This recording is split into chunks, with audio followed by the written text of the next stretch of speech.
नमस्कार मित्रांनो, English teacher चॅनलमध्ये मी सर्वांचं स्वागत करतो. आजचा जो टॉपिक आहे आपला तो अतिशय सोपा आहे. Present continuous tense. Present continuous tense चालू वर्तमान काळ. त्याच्या नावातच त्याचा परिचय आहे. प्रेझेंट म्हणजे सध्याचा, कंटिन्युअस म्हणजे चालू क्रिया, सध्याची चालू क्रिया असा हा काळ आहे. प्रेझेंट कंटिन्युअस मध्ये ऍक्शन ही प्रोसेस मध्ये असते. या सेकंदाला चालू असलेली क्रिया. या डायग्राम मध्ये ही जागा आपल्याला माहित पाहिजे. चालू क्रियाची जागा ही असते. The action is in process at present.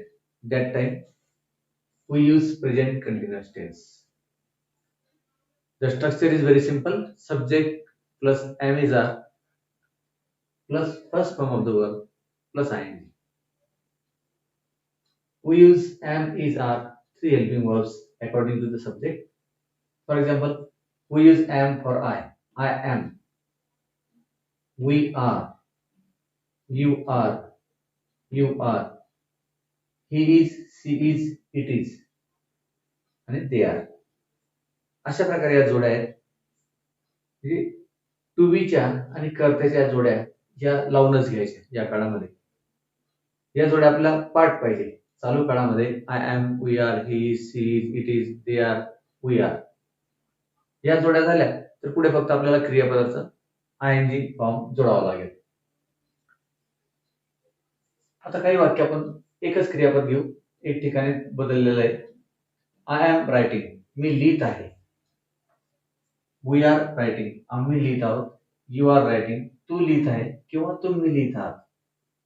He is writing, तो लिहित आहे. सी इज रायटिंग, ती लिहित आहे. इथे क्रियापद बदललं आहे. इट इज रेनिंग, पावसासाठी आपण इट करता वापरतो. इट इज रेनिंग, पाऊस पडत आहे. आणि दे आर रायटिंग, ते लिहित आहेत. आता हा continuous tense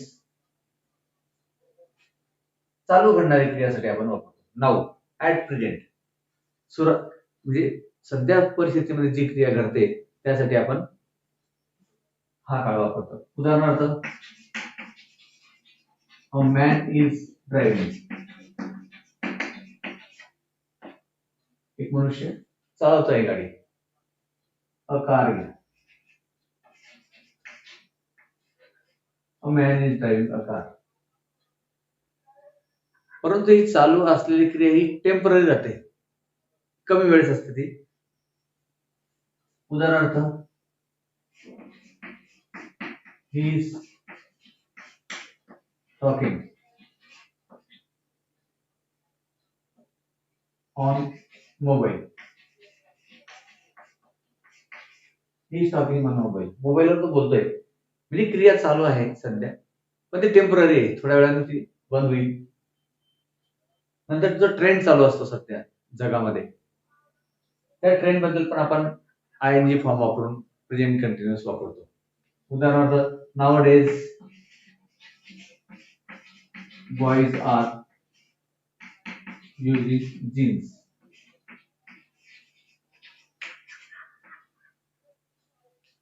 boys are using shoes. अशा प्रकारे जो ट्रेंड आहे सध्याचा, तो ट्रेंड आपण दाखवण्यासाठी सध्या जे चालू आहे त्यासाठी आपण प्रेझेंट कंटिन्युअस वापरतो. नंतर रिपिटेशन, रिपीट ऍक्शन होतात काही वेळेस. बॉईज वर्गामध्ये, बॉईज आर शाउटिंग. क्लासमध्ये बॉईज नॉईज करतात, शाउट करतात, बोलतात. ते रिपिटेशन ऑफ ऍक्शन आहे. तर पुन्हा पुन्हा घडते आणि चालू क्रिया आहे ती चालू काळात दाखवतात. Boys are shouting. आता फ्युचर, जरी हा चालू वर्तमान काळ असला तरी जवळचा भविष्य काळ दाखवण्यासाठी आपण त्याचा उपयोग करतो. उदाहरणार्थ,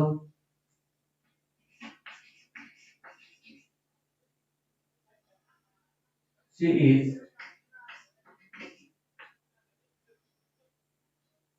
इज फ्लाइंग है, she is flying to USA tomorrow.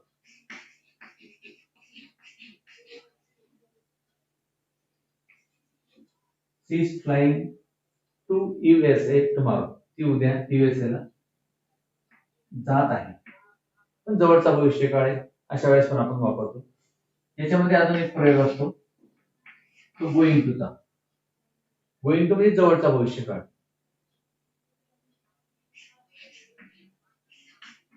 He is going to attend a meeting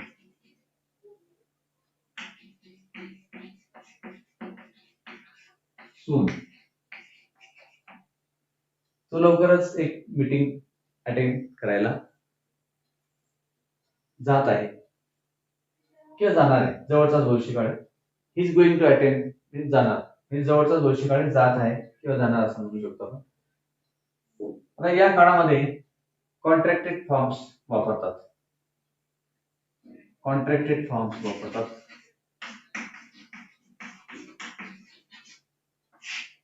contracted forms.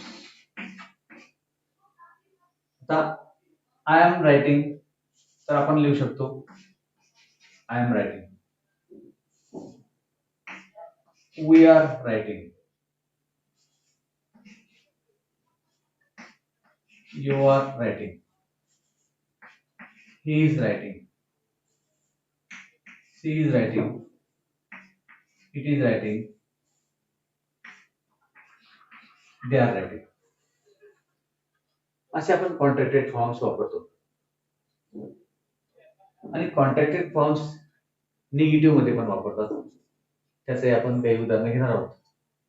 म्हणजे या काळामध्ये 3 ते 4 गोष्टी लक्षात ठेवण्यासारख्या आहे की कर्ता आणि आयमीदार आणि वर्ब आयएनजी वापरतो. नंतर या जोड्या आपल्याला पाठ करून घ्यायला लागतात. नंतर सध्याची परिस्थिती, the action is in process, या सेकंदाला चालू असलेली क्रिया. काही टेम्पररी गोष्टी असतात, चालू असतात त्या दाखवण्यासाठी. नंतर जो ट्रेंड चालू आहे सध्या, त्या ट्रेंड बद्दल आपण बोलताना चालू वर्तमान काळ वापरतो. चालू घडणाऱ्या रिपीट गोष्टी त्यासाठी आपण वापरतो. आणि जवळचा भविष्य काळासाठी असा आपण चालू वर्तमान काळ वापरतो. आता या काळामध्ये वाक्य त्याचा व्हर्बल, वाक्य त्याचं निगेटिव्ह, त्याचा व्हर्बल, त्याचे WS कशी बनतात ते आता आपण बघू. Verbal questions. I am selling books. मी पुस्तके विकत आहे. आता त्याचा व्हर्बल करायचं असेल, फक्त सहाय्यक क्रियापद इकडे घ्यायचं, कर्ता इकडे घ्यायचं. कर्ता आणि सहाय्यक क्रियापद यांची अदलाबदल करायची, झाला व्हर्बल. असा सोपा काळ आहे. एम आय सेलिंग झाला व्हर्बल. आता we are accepting the challenge. आम्ही चॅलेंज स्वीकारतो आहे. आर इकडे घ्यायचा कॅपिटल करून W आणि कर्ता 2 नंबरला द्यायचा. वी आर सकाळी are we. Are we accepting challenge. You are decorating a house. तू घराची सजावट करत आहे. त्याचा व्हर्बल होईल are we. Are you. Are you decorating a house. He is making a project. तो प्रोजेक्ट बनवत आहे. तर हीच प्रश्न होईल is he. Is he making a project. She is singing a song. ती गाणं गात आहे. व्हर्बल होईल is she singing a song. Is she singing a song? It is crying. लहान बाळ असेल त्याला इट वापरतो आपण. It is crying. त्याचा व्हर्बल होईल is it crying?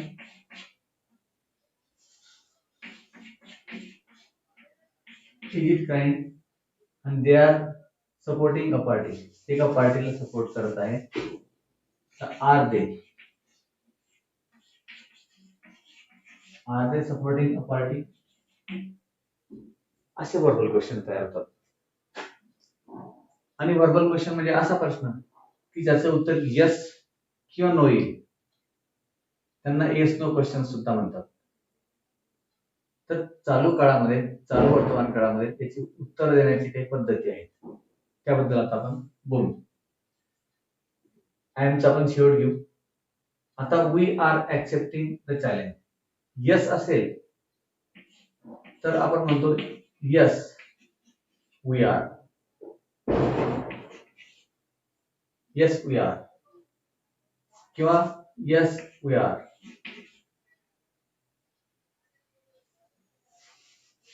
Yes we are असं होईल.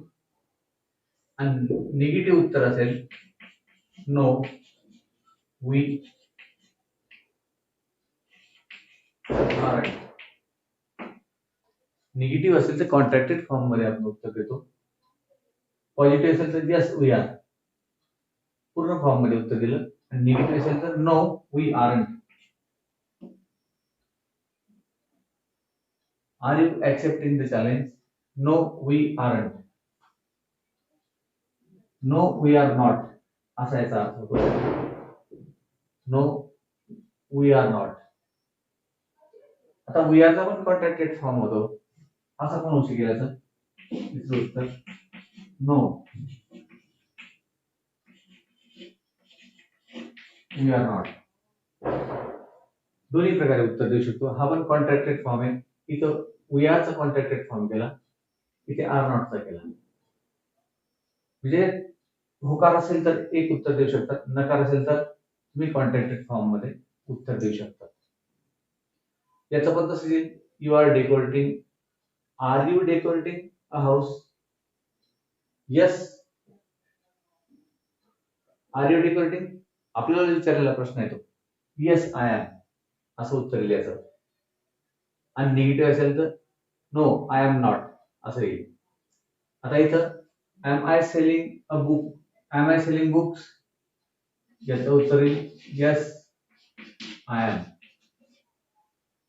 आणि निगेटिव्ह असेल, इथे कॉन्ट्रॅक्टेड फॉर्म मात्र येणार नाही. जेव्हा करता आय असेल तेव्हा कॉन्ट्रॅक्टेड फॉर्म येणार नाही. No I am not. हा नियम या ठिकाणी लक्षात ठेवायचा. आता is he making a project? याचं उत्तर येईल यस ही इज. याचं उत्तर येईल यस ही इज. आणि निगेटिव्ह असेल तर नो ही इजंट, किंवा नो ही इज नॉट. दोन्ही प्रकारे उत्तर देऊ शकतो आपण.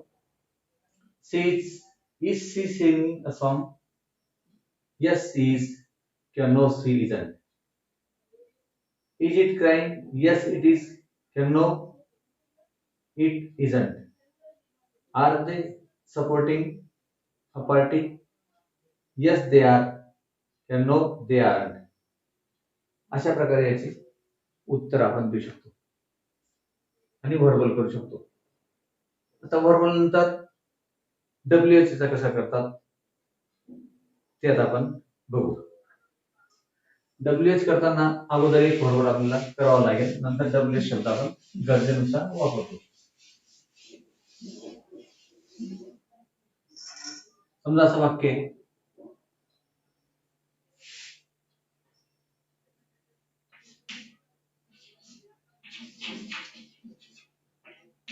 Meena is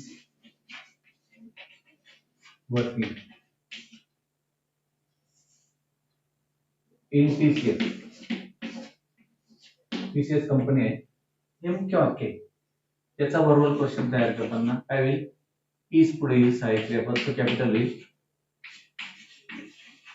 is Meena working in TCS? हा झाला व्हर्बल क्वेश्चन. आता व्हर्बल क्वेश्चन जसा तसा उचलून WH समोर ठेवायचा. आता WH क्वेश्चन. आता सर अगोदर बोलू आपण कसा. How is Meena working in TCS? How is Meena working in TCS झाला. दुसरा WH. आता TCS लाच प्रश्न विचारू आपण की मीना कुठे काम करत आहे, तर तो TCS मध्ये काम करते, मग TCS निघून जाईल. Where is Meena working,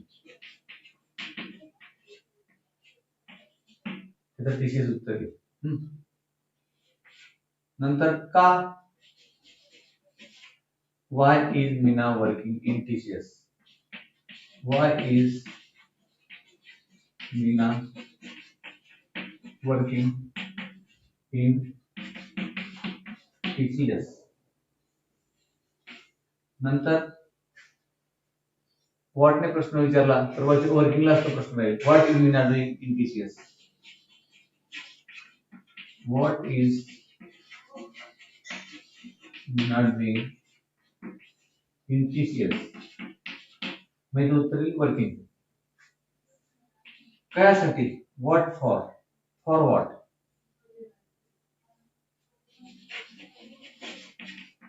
what is Meena working in TCS for. हे अधिक बरोबर आहे, किंवा तो फार पुढे पण घेतात, for what is Meena working in TCS असं पण म्हणतो. तिथे अनेक प्रकारचे WH आपण घेऊ शकतो, फक्त नमुना म्हणून आपण 4-5 WH प्रश्न घेतले. आता प्रेझेंट कंटिन्युअस मध्ये काही नियम आहेत. क्रियापदाला आपण ING लावतो, तर तो ING लावताना स्पेलिंग मध्ये काय काय बदल होतो ते पण आपल्याला बघावं लागेल. या काळामध्ये आपल्याला subject plus am is are अधिक V1 अधिक ING अशी रचना करावी लागते. तर तो क्रियापदामध्ये ING मिळवताना काही बदल आपल्याला करावा लागतो. आता इथे टी आहे, शेवटी काही अडचण नाही, इटिंग, इटिंग. नंतर कारण इथे डबल स्वर आहे, एक स्वर असता तर टी डबल झाला असता, अशी पद्धत आहे. शेवटच्या अक्षराच्या अगोदर स्वर असला एकच आणि तिथं व्यंजन असेल तर तो टी डबल होतो, परंतु इथे डबल स्वर आहे त्यामुळे तो टी डबल झालेला नाही, इटिंग. नंतर युजिंग, शेवटी जर ई असेल तर तो ई काढून आपण त्याचा आय करतो आणि म्हणजे ING लावतो आपण, ईचा लोप होतो आणि ING लावतो. जसं मेक आहे, शेवटी ई आहे आणि त्याच्या अगोदर व्यंजन आहे आणि इथे स्वर आहे, मग या ईचा लोप होतो आणि मेकिंग होतो. आता लाय, लाय शब्द असा आहे की शेवटी आय आणि ई आहे, तर याला ING डायरेक्ट न लावता, असा ING न लावता आय ईचा लोप होतो आणि तिथे वाय लिहितो आपण आणि मग ING लावतो. आय ई काढून वाय लिहितो आणि ING लावतो. जसं टाय आहे, टायला आपण आय ई काढला आणि तिथे वाय लिहिला, मग ING लावला. हा बदल लक्षात घ्या, हा परीक्षेमध्ये विचारतात. नंतर सीट आहे, आता शेवटच्या अक्षराच्या अगोदर स्वर आहे, अशी जर रचना असती CBC, कॉन्सोनंट वॉवेल कॉन्सोनंट, तर त्यावेळेस शेवटचा अक्षर डबल होतो, त्यामुळे हा टी डबल झालेला आहे. सिटिंग, जसं क्लॅपिंग आहे. हे नियम वर्ब मध्ये ING करताना, जोडताना आपल्याला हे बदल लक्षात ठेवावे लागतात. त्यानंतर आपल्याला अजून काही बदल लक्षात ठेवावे लागतात. While using simple present tense, जेव्हा आपण ऍक्शन वर्ब वापरतो तेव्हा आपण ING लावतो, परंतु काही स्टेटिव्ह वर्ब असतील, स्टेटिव्ह वर्ब हे स्टेट दाखवतात आणि ते चालू काळामध्ये वापरत नाही, असा एक नियम आहे. उदाहरणार्थ लाइकिंग,